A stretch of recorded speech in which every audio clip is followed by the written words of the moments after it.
Salutations everybody, it is Matty here today, and we've got ourselves a nice grab bag of Xbox news to sift through in today's video. It starts off with a pretty significant Game Pass edition coming this week, alluding to a partnership forming between Xbox and a particular developer. Furthermore, we've got a brand new exclusive that was supposed to be dropping in 2021, now delayed into 2022 ever so quietly.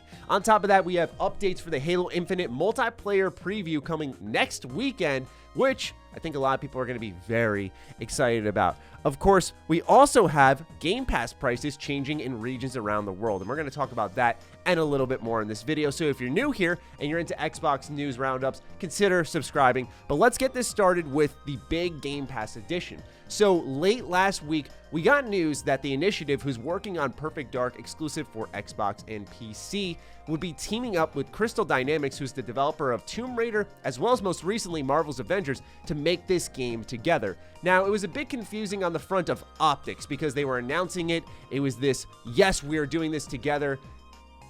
And a lot of people were guilty of thinking, what's going on with the initiative, until headlines from 2019 started to surface again that the initiative wanted to remain small and agile. But still, for a lot of folks, it spoke to, well, this is an Xbox first-party studio. They're being built from the ground up. Them getting help right away on their first game isn't necessarily encouraging. I personally believe, after a lot of research, it's just a manpower thing, because they have about 70 to 80 developers over at the initiative who I think are concepting this game, building the framework, and effectively I think they're bringing in some of Crystal Dynamics to do the heavy lifting. However, as the conversation progressed onwards, I think what's clear here is that we should be taking a deeper look at Crystal Dynamics, a studio owned by Square Enix, who was working on their own game that just released late last year. And not only that, but one that was broken and requires a lot more tinkering and added content to get more people in the door, that being Marvel's Avengers. And so you'd think that they'd go all in on that, continue to work on that to make it a product worth your time. And it seems like maybe some developers were left stranded, not working on any projects, where they had enough stranded developers at Crystal Dynamics to form a partnership with Xbox and work on Perfect Dark together, which I thought was pretty neat to see.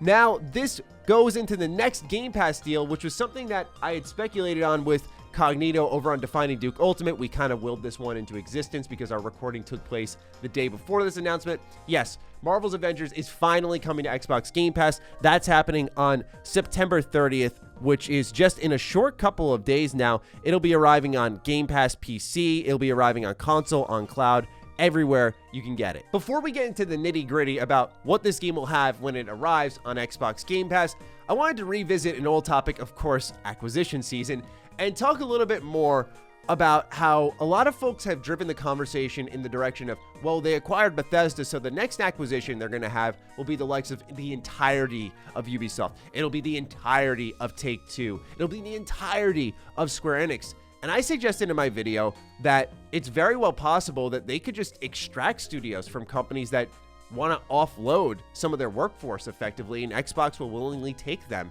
And I'm wondering if we're seeing something like that form with Crystal Dynamics. Now, what's interesting is there's some history here too. The current studio head of the initiative was also the studio head for Crystal Dynamics from 2009 to 2016, which was, I think, most of us consider their best era, where they were working on great Tomb Raider games. So now you see Crystal Dynamics teaming up for Perfect Dark.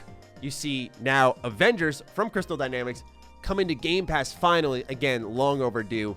And it's starting to feel a little bit like a stars aligning moment, where you're seeing Square Enix and Xbox getting closer, Octopath Traveler on Game Pass, Outriders Day 1 on Game Pass. And I think because of Game Pass in general, you're going to see a couple of companies just cozy up a little closer to Xbox, Square Enix being one of them, Sega being another.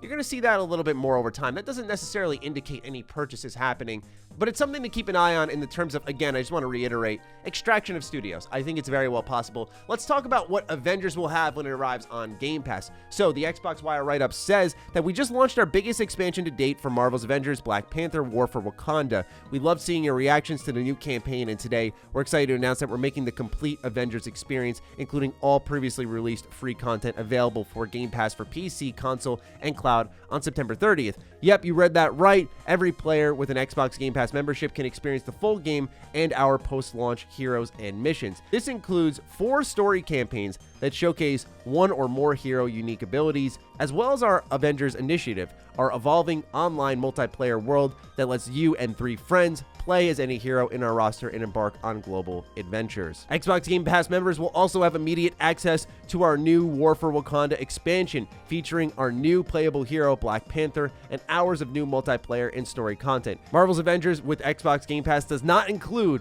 the 8 cosmetic items found in the digital-only Endgame edition for all 5 of you who care about that.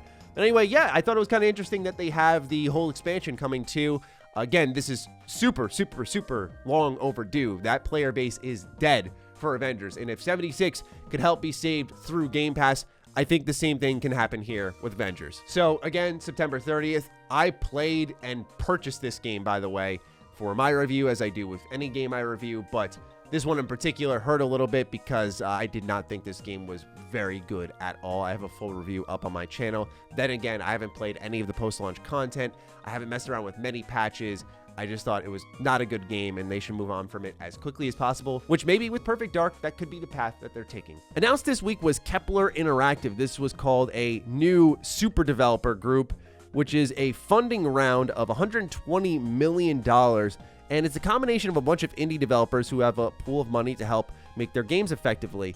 And what's interesting about this, really just as a side note, is that there's no publisher, if you will. This is just developers handling the money. So they're doing both sides of it, which can be good for developers to have control over what they can spend for their vision. But at the same time, there are reasons that you have the business people doing the business things, you know, and it can be very stressful to manage both sides of that instead of focusing all your energy on the creation that is there. With that said, one of the games that was mentioned there is coming in 2022, and funny enough, it was supposed to be coming out this year, or at least shown again this year, and that's Scorn. The 2022 slate includes hotly anticipated titles such as Slow Clap's Sifu, Ebb Software's Scorn, Awaseb's Tchia, I'm sorry if I'm saying that incorrectly, Alpha Channel's Tankhead, and an unannounced title by A44. So of course we have Scorn in there. I kind of had a feeling that this one was coming for a while because a lot of people kept asking about it, and I felt like, given that there was no talk on the game at all, really, that this was just a matter of time until it was officially delayed, which it seems it is happening, as it was supposed to release this year. And given that we're at the end of the year and we still haven't seen much of it, it makes sense why it's getting bumped back. I don't think it's a major milestone for Xbox releases, so they can do what they need to and just get the game out whenever they have to. That's fine. Again, I'm not crazy excited for this game, so I'm just like, all right, well, we'll see you when we see you. This one's really interesting. Xbox is lowering the price of Game Pass in Chile, Hong Kong, and Israel. This article comes from GamesBeat by Jeff Grubb. The article reads, Microsoft is dropping the price of Game Pass, but only in certain territories. The company is responding to market conditions in Chile, Hong Kong, and Israel, and that means charging significantly less in those regions for the game subscription service. These price reductions have more to do with the local currency and consumer spending power than a change in strategy at Microsoft, and that means you should not expect a similar price cut in other countries. In addition to Game Pass, Microsoft is also cutting the price of Xbox Live Gold and PC/console-specific territories of Game Pass in Chile, Hong Kong, and Israel, and the company plans to inform subscribers of the price cut tomorrow, which would be a Wednesday. Effectively, all of the Xbox Game Pass Ultimate prices go for currently $15, and with Xbox's new cuts, it's lowering them to the equivalent of around $10 US. I actually thought this was kind of interesting because it shows that their goal is still to continue to gain subscribers and not make money off of the service entirely. And we know that they have a lot of money to invest in Game Pass deals. We just talked about one today, and I'm looking forward to more that they announce to get people to invest, because right now they're sort of staying pat, right? But as for everything they announced at E3, that's all remained, and they've sort of filled in those gaps with random games that already released or some smaller upcoming titles, but they have yet to hit yet another big one. So I'm curious what that game will eventually be. Next up, Dolby Vision Gaming launches first on Xbox Series X and S. This article comes from The Verge. Microsoft is bringing Dolby Vision gaming support to its Xbox Series X/S consoles today. The feature has been in testing since May and will be available in more than 100 HDR games in the future. While Xbox has supported HDR10 standard for years, Dolby Vision Gaming is appearing first on Xbox consoles and offers support for dynamic metadata. Microsoft says that this should result in brighter highlights, sharper contrast, and more vibrant colors. There are more than 100 next next-gen HDR titles optimized for Xbox Series X and S that will feature Dolby Vision. And in the future, you'll see more games like Halo Infinite taking full advantage of Dolby Vision, explains Katie Slattery, an Xbox program manager at Microsoft. Around 10 games will support Dolby Vision at launch, according to the list on Xbox's website, but Microsoft promises more than 100 to be optimized soon. F1 2021, Psychonauts 2, Microsoft Flight Simulator, Gears 5, Borderlands 3, Immortals Phoenix Rising, Marvel's Guardians of the Galaxy, Call of Duty Black Ops Cold War, Dirt 5, Metro Exodus all include Dolby Vision support. Now, you will still need a Dolby Vision TV to take advantage of this new feature on the Series X and S consoles, and then you can check in on your settings through general TV display options, 4K TV, to see whether or not your TV will support Dolby Vision. So if you're curious about that, you want to take a look, see if you can activate it that way. But anyway, I just thought for all you tech geeks out there, this might be something that you're interested in. And with that, one last bit of news as promised at the start of this, Halo Infinite. I thought this one was pretty cool. So they say that want to join in on this weekend's October 1st to the 3rd Halo Infinite multiplayer tech preview. You can download the build via Xbox Insider Hub starting right now. Halo Insider or not, you can join in on the action. So if you were like your boy here during the first Infinite Insider and did not get signed up because you just forgot a lot of times and you had to borrow a buddy's account to make a video on it, then guess what? You're in as long as you have an Xbox. What about PC though? Well, Brian Gerard stepped in and said on Twitter, we're working on a hopeful solution to let more Steam players in too. Details to come. So we will hear more on that. But for those of you who do have an Xbox, you don't even have to be signed up to the Waypoint. You will just be able to download it now and sign in. This is likely to stress test the servers, and I highly recommend it. It's mechanically really fun, so give it a shot. If you want to see my impressions on it, I uploaded a video for it yesterday. Check it out. But that's all we got for the Xbox news today. A lot happening, a lot of little things, but there's stuff happening for Xbox. There's always movement with them, with how far they reach into so many different companies right now through Game Pass and all the other tech stuff they're doing. So let me know what you're thinking of all of this in the comments down below. What excites you the most? Are you interested in Avengers? Do you think anything's going to develop with Crystal Dynamics? Of course, let me know what you're thinking. Other than that, be sure to follow me on Twitter, follow me on Instagram. Those links are in the description down below. And a big thank you to all the patrons, all the members who continue to support the content here.